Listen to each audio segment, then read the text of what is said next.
Rev up your engines! Scotty Laddie says, Scotty, what do you think about the 2018 to 19 Corolla versus the Honda Civic 2018 to 19? The Civic looks better, but it's dead good. Manual transmission, of course. If you're talking about manual transmissions, in that case, I would get the Civic because it's a much faster car. It is a somewhat better looking car, and it really does handle better. Now, in terms of long life, odds are the Corolla is going to last a little bit longer. But a Honda Civic, especially a modern one with a standard transmission, they are really fun to drive around. They're good-looking cars. In that case, with the manual transmission, I would probably get the Honda Civic because they are zippy little cars. And if you really want to get that racing one, the R that they have, that is a screamer. Nick Woodfield says, hey, Scotty, do you recommend people finance their cars or pay cash? I paid cash for every car that I ever bought. And man, I tell you, I've gotten deals. In my entire life, my own personal cars that I drove, I spent $7,500, and that's 51 years of driving cars.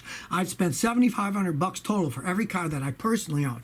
Now that doesn't include my wife's cars because she likes fancier cars, but it's all I've spent. You can save so much money paying cash for cars because I don't care what anybody says. Oh, it's the same price, cash or credit. It's BS.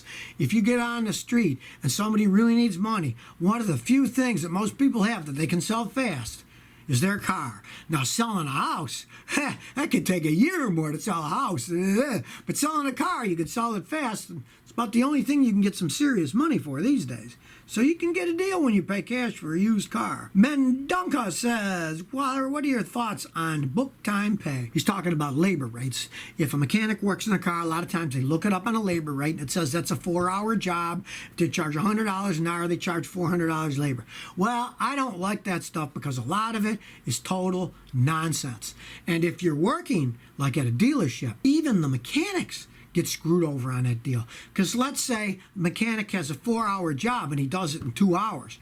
He gets paid the full pay for the first 2 hours, but the second 2 hours, they only pay him a percentage of his pay. So even he gets screwed over the job. Even though if you bring your car to a dealer and they charge $120 an hour and they say it's 4 hours, they're going to charge you $480 labor, but the mechanic isn't seeing his full percentage. So I really think that book pay is a lot of baloney. And it really leads for dishonesty, both for the mechanics that work at a dealer and for the person who's paying for the car. I don't really believe in that stuff. You just see what it takes to do something, give somebody an honest price. That's how I've been doing it my whole life. My grandfather was the same way. He never looked up labor on stuff. He said, well, here's the job and here's what it costs. Georgie Max says, when a car loses oil and you don't see blue smoke or oil spots in the ground, where's the oil going? Well, it's burning it. Simply, it's burning it. Because you take oil. When oil leaks, just a few drips will make an 8-foot wide circle in your driveway eventually. So if it's leaking and you're losing oil, you're going to have drips all over the place.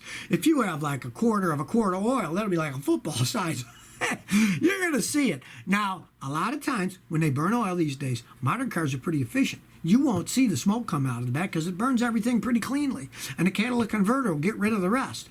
But they'll always leave telltale marks on your spark plugs. So if you lose an oil, you don't see it dripping, and you don't see a lot of smoke coming out, pull out a couple spark plugs, and odds are you're going to see burnt carbon on the electrodes of the spark plug, and that's telling you that it's burning oil. And in that case, just change the spark plugs more often. If you don't want to rebuild an engine, which costs an awful lot of money these days, and hardly anybody knows how to rebuild modern engines anymore. Guys I've seen that said they knew how to do it. Sometimes I've had a customer have one rebuilt, an engine, and they'll say, yeah, the guy rebuilt my engine for $2,500. And then the next year, they tow it to my house to say, what's wrong? So your engine's blown again because the guy didn't rebuild it right. So it's really not something that most people even know how to do anymore. Robin Teo says, how are Proton and Perodua cars in Malaysia? Are they good? Well, I've never personally worked on one because they don't sell them in Texas. But I have friends all over the world. And I have friends in Malaysia, and they like those cars. They say that they're decent cars. They don't sell them over here, so I can't say. I'm sure they would never really be big sellers in the United States because they're kind of micro cars.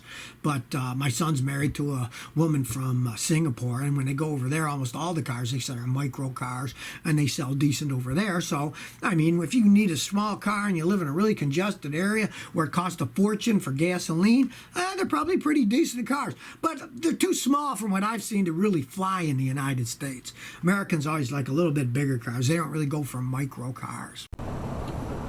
So if you never want to miss another one of my new car repair videos, remember to ring that bell.